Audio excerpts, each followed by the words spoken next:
Taliban.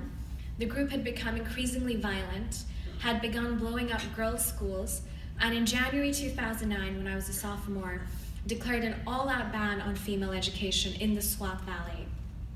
This girl had made a video telling the world what was going on in her hometown and begging the world to help her, to save her school, to save her Swat Valley.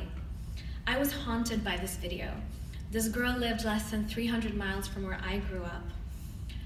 But the challenge was that very few people knew this was happening. This was a remote part of the country. Journalists struggled to gain access. And I wondered if there was something that I could do to help this story reach the world so that people would be compelled to act, to get the Pakistani government to intervene in the Swat Valley, reestablish law and order, and reopen girls' schools. I came up with a slightly crazy plan. I decided I would host a secret summer camp in my hometown, Islamabad, the capital of Pakistan. I would secretly bring out schoolgirls from the Swat Valley to the summer camp with two objectives: to empower them to tell their own stories in their own words so that the world would know what was happening in the Swat Valley from the perspective of a schoolgirl, and to make sure that people with influence in the country, the politicians, the military, the journalists, heard these stories firsthand so that they would be forced to intervene. I'm going to play a video now about this summer camp. It's about 8 or 9 years old, but it gives you a little bit of a sense of the work that we did.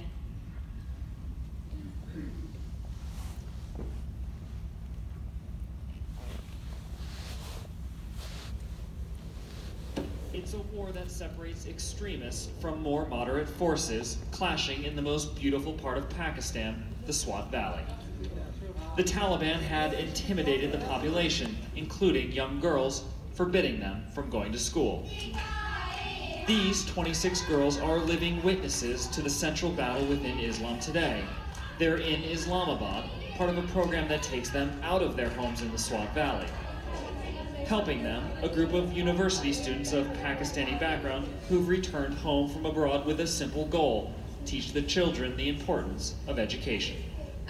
Shiza chose to spend her summer here, between the 3rd and 4th years of her studies at Stanford University in California. Pretending to be younger students so that they could go to school, not wearing their uniforms so that they could go to school, hiding their books under their shawls so that they could go to school. And at that point, I think we were just so angry and upset and emotional that we decided we had to do something. At times, this group of mentors seems disorganized. Wait, who was the first one? Shiza is only 20 years old and has done nothing like this before. We need support.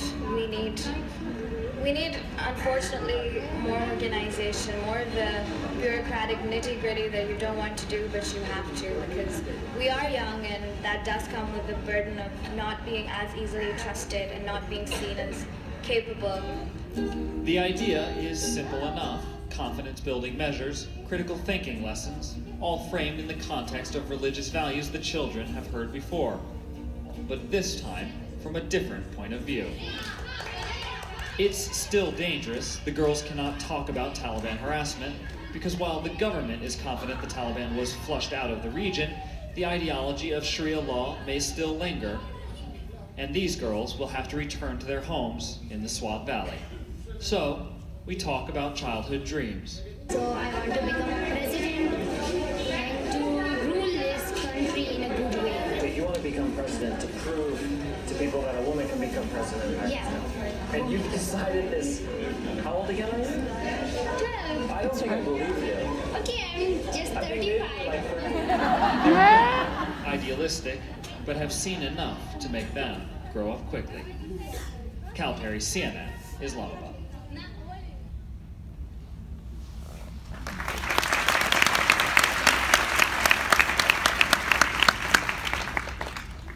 So I like to share that video, even though he says we were disorganized, which we were not, for the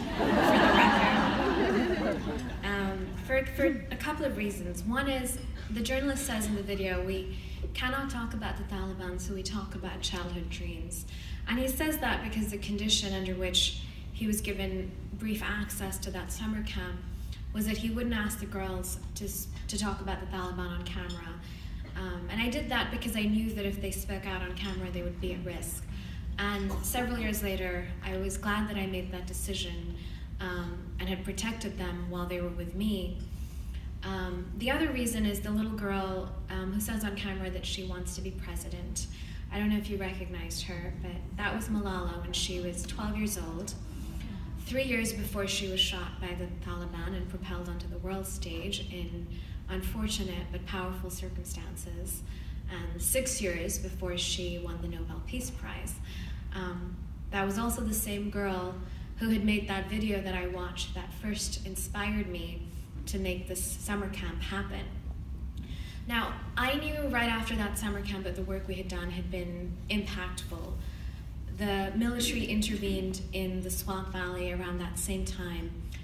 The schools for the girls reopened and they got to go back to school after the summer camp, and the lessons that they had learned at the summer camp would stay with them as they built their lives as schoolgirls and as activists. But what I could never have imagined in that moment is that one of the little girls who I had begun mentoring at that summer camp would go on 6 years later to become the youngest ever Nobel Peace Prize winner and one of the most powerful voices for peace in the entire world. What I took away from that experience was that we have the power to change that which we cannot accept, whether it's in our own lives or in the world around us. And very often we can't imagine the catalytic impact of our actions in the moment that we take that first step. It's the idea of the butterfly effect, the idea that the flutter of a butterfly's wings can cause a typhoon halfway across the world. So you must never doubt your ability to achieve anything, become anything, overcome anything, and inspire everything. It was Margaret Mead who said, "Never doubt that a small group of thoughtful, committed citizens can change the world. Indeed, it is the only thing that ever has." It's my favorite photograph of Malala from the summer camp, by the way. After that summer camp, I went back to Stanford. I continued to do social justice work in Pakistan while becoming more and more interested in technology and entrepreneurship as a way to drive social change. I thought to myself, if I was going to make an impact, then I needed the most powerful weapons that I could acquire to create that positive impact. And I fully intended to acquire them. The weapons of science and innovation, of storytelling, of networks of fellow innovators. It was clear to me that something remarkable was happening. A girl born in my hometown in Pakistan today, for example, with a smartphone and access to the internet, has more information than a US president did 15 years ago. That allows us to reimagine how we solve the world's most pressing challenges. At the same time, there were clear imbalances. Half of my class at Stanford, for example, had grown up in California. They wanted to innovate, but often that meant innovating for their friends, for the urban upper middle classes. Rather than solving the world's most pressing challenges, they wanted to build the next Facebook or drones that deliver your tacos. And that's a real company, by the way. And Silicon Valley was far from a meritocracy. 3% of venture capital at the time was going to women founders, 0.2% to Black women founders. I wanted to change that. So when I graduated from Stanford, I made the decision to pivot to business. I got a job offer from McKinsey & Company, which at the time was the leading consulting firm in the world. I decided to move to Dubai with the company. I wanted to work in emerging markets, but destiny had other plans for me.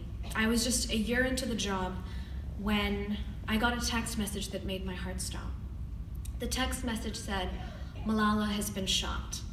I felt the world go silent. Malala had been on her way home from school when 2 masked gunmen boarded her school bus. They asked, "Who is Malala?" They then shot her in the head. They fired 2 more bullets, injuring her friends Shiza and Kainat, though luckily their injuries were less severe. I was devastated. I immediately flew to be with Malala. I wanted to be there to help her and her family heal if in fact she did have a chance at healing. But I wasn't the only one who cared. This story hit breaking news.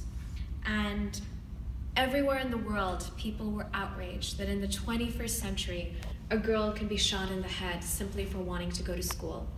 We had understood theoretically what girls around the world suffered, but Malala's story struck a chord. It made it real. We started getting phone calls and letters of support from people everywhere, asking how they could help. Now, we know today that Malala not only survived, she suffered no brain damage.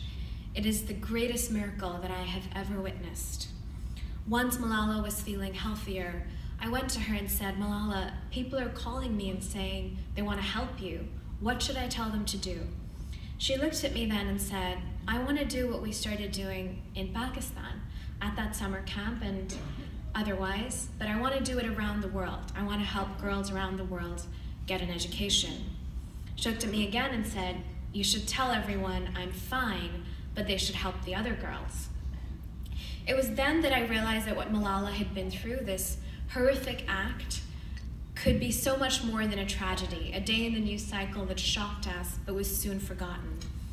I also knew that Malala, like before, wanted to continue to be a champion for girls' education, not a victim of a terrorist attack. I had a decision to make in that moment. Would I go back to my job, to my career, to my plan, or would I take a leap of faith and stay with Malala and try and build a movement to help girls around the world get an education? I would be lying if I pretended I wasn't terrified. We had no idea that this was going to become anything, that anyone would care, that anyone would listen. But my heart had a clear answer, and I knew it was now or never. So I took the leap, and I never looked back. And I'm so glad that I did. I believe that there are certain moments in your life where you decide who you are. This is true in your careers, in your relationships, in your values. In those moments, I urge you to always be bold. Your heart already knows what is best for you. So I set out after that on a 2-year journey with Malala to help tell her story, but also the stories of other girls around the world trying to get an education, and along with that, build an action plan to actually help more girls get to school. I'll tell you a little bit about that work. We spent a lot of time advocating for policy change with world leaders, pushing them to spend a higher proportion of their GDP on education, but also to put in place quality measures to ensure that girls and boys were actually learning something of real value. But at the same time that we spent a lot of time with world leaders pushing for policy changes, we also spent a lot of time in the grassroots, trying to put a spotlight on the stories that needed to be heard. This is a photograph from northern Nigeria where we went after almost 300 schoolgirls were kidnapped by the terrorist group Boko Haram. At the time, the president of the country was not even acknowledging that the kidnapping had taken place. And you see parents of the missing girls, one of the mothers holding up a photograph of her missing daughter, trying to get the world to believe that her daughter was missing so that they would help her. And this is a photograph from Jordan where we're sitting with Syrian refugee girls.